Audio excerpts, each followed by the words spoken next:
Hey friend, this is Roshan. Don't forget to like, share, comment, or subscribe.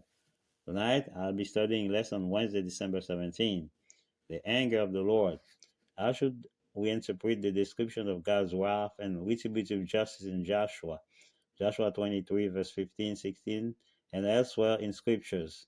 See also number 11:33, the Chronicle 36:16, Revelation 14:10, 19, Revelation 15:1. Israel already has experienced the Lord's anger during the wilderness wandering, number 11:33, number 12:9, as well as in the promised land, Joshua 7:1, and was fully aware of the consequences of provoking Yahweh's anger by flagrantly breaking the covenant. These verses represent the climax of the severity of Joshua's rhetoric. It is shocking to hear that the Lord would destroy Israel as the same term has been previously used to refer to an annihilation of the Canaanites.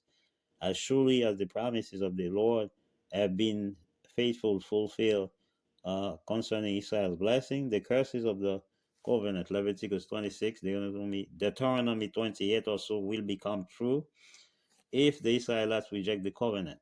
In light of the disposition of the destruction of the Canaanites, the verses demonstrates once again that Yahweh is ultimately the judge of the whole earth.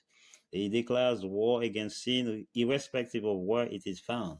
Israel was not sanctified and did not acquire spiritual merits through participation in holy war any more than pagan nation did when the latter became the means of Yahweh's judgments against the chosen nation. It lies within Israel's power of choice to make the glorious certainties of the past the foundation for facing the future. At first glance, the biblical teaching on God's anger seems to be incompatible with the affirmation of God is in love. John 3, verse 16. Yet it is exactly in the light of God's wrath that the biblical doctrines of God's love became even more relevant. First, the Bible presents God as loving, patient, long-suffering, and ready to forgive. Is Exodus 34, verse 6.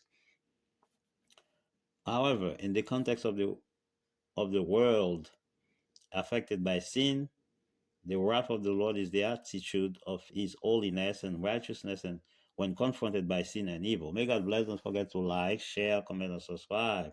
This is Truth Channel.